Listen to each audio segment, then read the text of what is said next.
दोस्तों कभी कभी बैंक से ईसीएस अगर बाउंस होता है या आपका पेमेंट अगर लेट होता है तो सिविल में भी ये लोग किस तरीके का रिपोर्ट डालते हैं।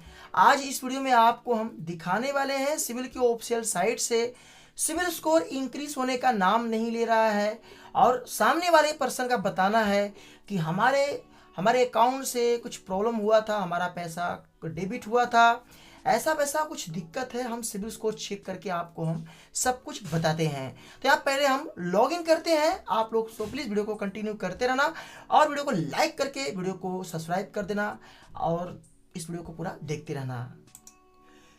तो यहाँ पे मैंने इनका सिविल स्कोर को लॉग इन कर लिया है और यहाँ पे 741 इनका सिविल स्कोर है, जो कि गुड कैटेगरी से ये नीचे आते हैं। एक बार यहाँ पे हम नीचे स्क्रॉल करते हैं तो यहाँ पे आप लोग देख सकते हैं इनका क्रेडिट समरी 1,44,771 है और अभी इनका जो करंट बैलेंस है ये इतना है 03/05/2022। तो समझ जाओ कि इनका जो है, एक बार हम रिफ्रेश करते हैं, देखते हैं कि इनका कुछ रिपोर्ट अपडेट होता है कि नहीं होता है। तो रिपोर्ट करके एक बार रिफ्रेश कर लेते हैं हम।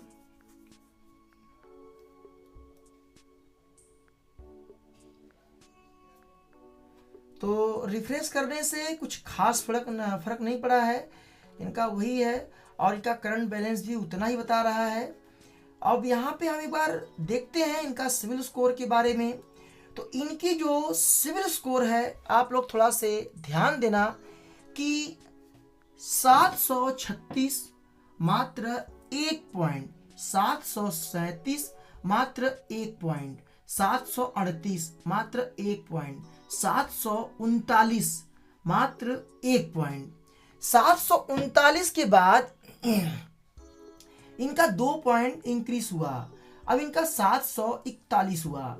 तो कहने का मतलब है कि इनका सिविल स्कोर मात्र जो 45 से 90 दिवस में जो सिविल स्कोर अपडेट होता है, इनका पर मंथ 45 दिवस जो 90 डेज के अंदर जो सिविल अपडेटिंग होती है, मात्र इनका 1 पॉइंट इनकी सिविल अपडेट की जा रही है। ऐसा क्यों, आप लोग देख ही रहे हैं। और यहाँ पे इनका जो रैंकिंग है ये चालू हो चुका है, बट ये बहुत स्लो है। इतना स्लो तो मैंने अभी तक नहीं देखा। 2 पॉइंट, 3 पॉइंट, 4 पॉइंट तक तो मैंने देखा था। इनका मात्र 1 पॉइंट इनका सिविल इंक्रीज हो रहा है। एक बार हम इनका इंक्वायरी पे नज़र डालते हैं तो यहाँ पे हमने कुछ चीज़ें नोट किया। तो यहाँ पे इनका अभी जो है क्लोज अकाउंट 2 है और इसके बाद ओपन अकाउंट यहाँ पे 2 बताया जा रहा है। और इसके बाद यहाँ पे कोई भी इनका लेट पेमेंट या विलफुल डिफॉल्टर, राइट ऑफ कहीं भी इनका डाला नहीं गया है, कहीं भी इनका बताया नहीं जा रहा है। तो एक प्रकार से इनका ये सब चीज़ें ठीक है। यहाँ पे आप देख सकते हैं सब में ग्रीन टिक इसमें लगा है। अगर कहीं भी कोई लेट तो यहाँ पे आप देख सकते हैं रेड लग जाता है। तो यहाँ पे एक बार हम इंक्वायरी नज़र डालते हैं, इंक्वायरी इंफॉर्मेशन पे। तो इंक्वायरी आप लोग देख सकते हैं कि इनका आईसीआईसी बैंक से consumer loan, IDFC first bank से कंज्यूमर लोन, यूनियन बैंक से इनका करीबन 1.5 लाख का बताया जा रहा है, फिर यूनियन बैंक से 1 लाख का। तो मिला जुला के इनकी जो इंक्वायरी है 2019 से 2019 में 2 है, 2020 में 2 है, 3 है, नहीं 4, 1 2 3 4 5 इंक्वायरी 2020 में है और 21 में 1 2 3 4 इनका 2021 में, 22 में 2 है।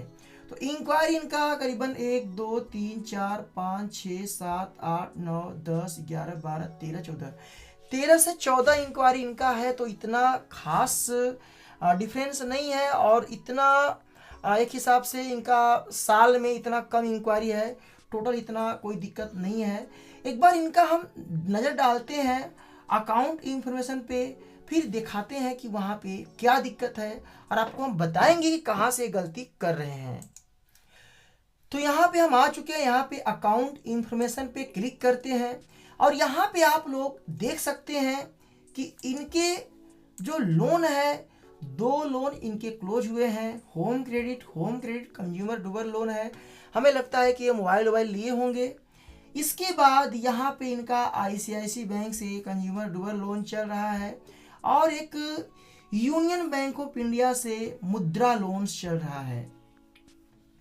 तो इनका जो है यहाँ पे 2 लोन एक्टिवेट है। अब इसका वजह मैं आपको बता रहा हूँ कि इनकी जो सिविल है इतना लो क्यों हो रहा है। चलिए एक बार आपको हम दिखाते हैं इसका पूरा डिटेल्स।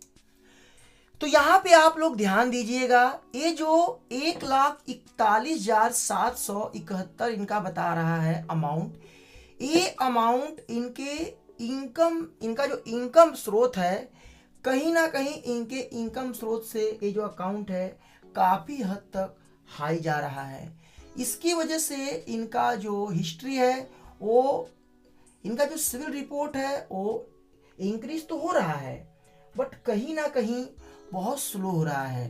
तो इनका सिविल स्कोर में कोई गलती नहीं है, कोई प्रॉब्लम नहीं है। एक ही प्रॉब्लम है कि इनके ऊपर इतना सारा कर्ज है। अब ये जैसे जैसे कम होता जाएगा, इनका सिविल स्कोर की जो पॉइंट है वो ऑटोमेटिक 1 से 2 पॉइंट, मंथ में 3.4 पॉइंट तक ऐसे हो जाएगा। इनका सिविल स्कोर ऑटोमेटिक 800 तक पहुंच जाएगा। तो यही कारण है कि इनकी जो सिविल हिस्ट्री है वो इनके ऊपर ज़्यादा आउटस्टैंडिंग हो चुका है। तो मैं अपने व्यूअर से रिक्वेस्ट करूंगा कि आप लोग जितना हो सके आप अपने सिविल, अपना लोन जो भी आपका एक्टिवेट है, ज़्यादा आउटस्टैंडिंग ना करें। इनका मुद्रा लोन चल रहा है और आपको बता दूं कि जो सिक्योरिटी लोन होता है, मुद्रा लोन या गोल्ड लोन जो भी होता है, वो भी उससे भी आपका सिविल अपडेट होता है। ये मत सोचना कि हमारा सिविल अपडेट नहीं होगा, क्योंकि आप जो लेते हो वो बैंक आपसे बोलता है, ईसीएस एक्टिवेट करता है, वो भी पैसा आपका बैंक से ही जाता है। तो इस तरीके से इनका दिक्कत यहाँ पे खड़ा हुआ है। तो इनको काम क्या करना है, इनको अपना जो ए आउटस्टैंडिंग अमाउंट है इसे टाइमली रीपेमेंट करना है।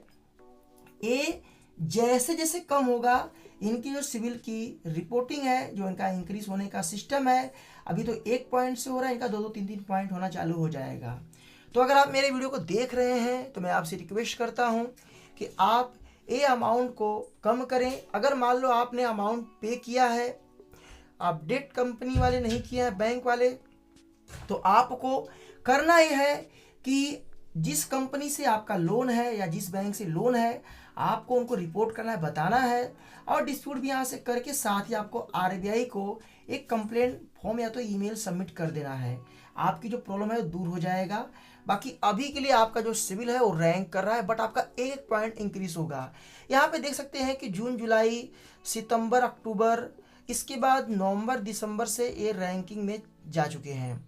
जनवरी, फरवरी, मई, अब इनका सिविल डाउन नहीं हो रहा है, ये सिविल का इंक्रीज होगा बट ये जैसे जैसे कम होगा, इनका करंट समरी बैलेंस, जो इनका करंट बैलेंस है ऑटोमेटिक सही है। जो इनका जो यूटिलाइजेशन है वो 0 है, क्योंकि कोई क्रेडिट कार्ड नहीं है इसलिए 0 है। तो कोई दिक्कत नहीं है। 14 इंक्वायरी है, आपका सिविल परफेक्ट है। कमी एक ही है, आपका आउटस्टैंडिंग अधिक है। मैंने आपको बताया जितना कम आउटस्टैंडिंग उतना आपको दिक्कत, किसी किसी में आउटस्टैंडिंग अधिक होता है बट उनका जो पेमेंट का सिस्टम होता है वो कुछ अलग होता है। देखो यहाँ पे जो सिविल रिपोर्टिंग की बात आती है वो कुछ बैंक और कुछ कंपनी का भी इसमें रोल होता है। कंपनी किस टाइप से रिपोर्ट कर रही है, किस टाइप से आपकी जो फाइल आगे फॉरवर्ड हो रही है, किस टाइप से आपका डिटेल्स को फैच किया जा रहा है, चेक किया जा रहा है। तो सारी चीज़ें, कुछ चीज़ें कंपनी और बैंक के ऊपर भी डिपेंड करता है। तो शायद आप समझ चुके होंगे। अगर आपको ये वीडियो अच्छा लगा तो वीडियो को लाइक करना, दोस्तों में शेयर कर देना, मन में कोई भी सवाल है तो कमेंट कर देना। और एक बात है और, आप अभी के लिए कोई लोन अप्लाई ना करें क्योंकि अभी आपका करंट बैलेंस ज़्यादा है। आप अभी कुछ मंथ रुक जाएं, फिर आप अप्लाई करें। अभी आपको वेट करना पड़ेगा। अगर आप अप्लाई करोगे तो ये और डिक्रीज हो जाएगा। तो फिर प्लीज़ वीडियो को लाइक करके सपोर्ट कर देना। तो फिर मिलते हैं नए वीडियो के साथ, तब तक के लिए जय हिंद, वंदे मातरम।